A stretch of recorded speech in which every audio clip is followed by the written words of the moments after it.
Michael Yon is not deep into Central America right now. Michael, tell us what you've been doing, you and Bensman, but you've been doing this amazing. If we can get some of the footage up, it's shocking. What is happening inside the boundaries of the United States of America, sir? Well, Todd, Bensman, and I, we just spent a couple of days together in these colonias. This is a massive colonia that you're showing right now, just north of Houston, near a place called Plum Grove.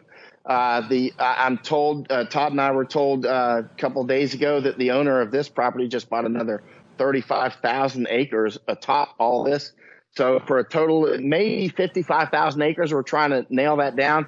We had to go get an airplane the next day after this footage was taken. We got an airplane yesterday.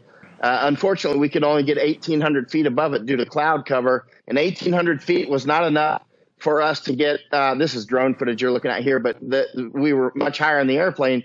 But even at 1,800 feet in the airplane, we could not get, we couldn't see it all.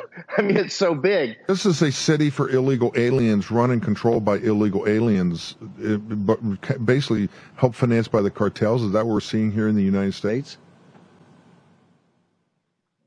Well, the Department of Homeland Security just announced yesterday, I just got it late last night, announced that they're doling out more than $200 million. Was it $239 million? I read it late last night to communities that are taking in the illegals.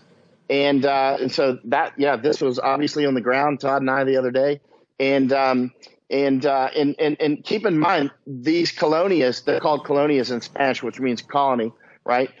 These are all over the place. They're all over Texas and New Mexico, Arizona, and they're popping up in different parts of the United States. This one's massive. One elected official, I won't say his name, but he told us a couple of days ago he thinks that 200,000 can fit in the one that you're showing now when they're finished constructing it. And again, this is just north of Houston.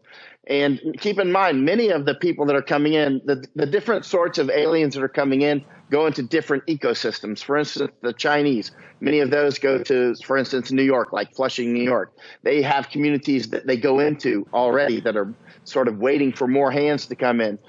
Some of the Chinese were just arrested on some of the illegal marijuana farms in different states in the last week or so. These illegal operations are mainly run by Chinese organized crime groups who are enticed by cheap land and the lax growing requirements, bringing a new wave of violent crime to Oklahoma.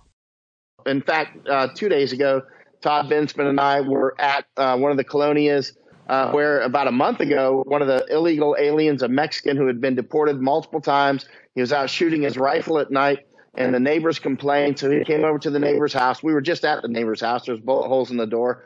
The illegal alien Mexican shot through the door, and there's holes in the door. We were just there, and he killed them. He killed 5 of them, right? The mass killing that took place outside of Houston a couple of weeks ago, that was in this colony?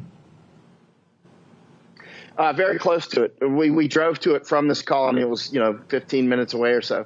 So Todd and I were there. The one house, law enforcement gave us the address. The one house where the neighbor, the illegal alien Mexican who had been deported, was in that house. He was out shooting his rifle at night. The other neighbor complained, had called 911 multiple times.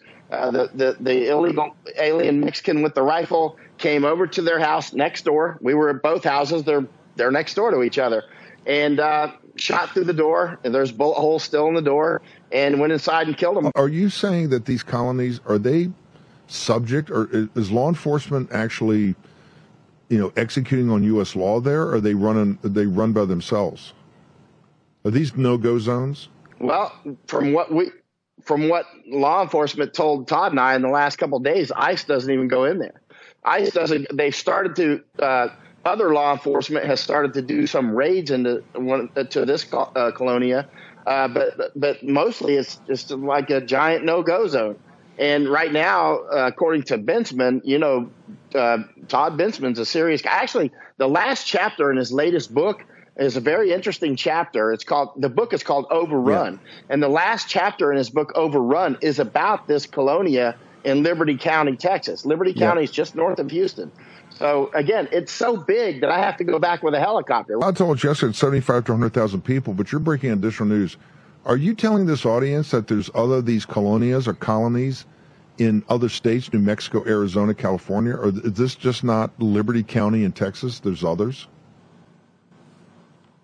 There are others. This is the biggest, according to Bensman and others that we were speaking with. These colonias are all over the place, actually. I talked with a rancher the other night. Her husband is dead now, and we talked for a couple of hours.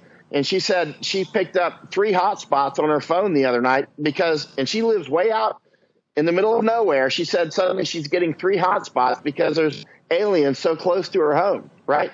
Suddenly she just happened to notice she got 3 new hotspots on her phone. They're out. You'll see down here, Kinney County, Sheriff Coe. He'll tell you stories. A special ops team of Texas state troopers tracked down a group of migrants hiding on a Kinney County ranch. They find at least 7 hiding in the brush. All of the migrants arrested for criminal trespassing. DPS Lieutenant Chris Olivares said landowners give troopers access to their ranches in this border county. It's all part of Governor Greg Abbott's crackdown on illegal immigration. Some of the landowners were voicing concerns that illegal immigrants were trespassing on their property, damaging their fences. They didn't feel safe around their homes. And the fear of the unknown becoming a reality. Olivares said they've arrested convicted felons and criminal gang members, including MS-13.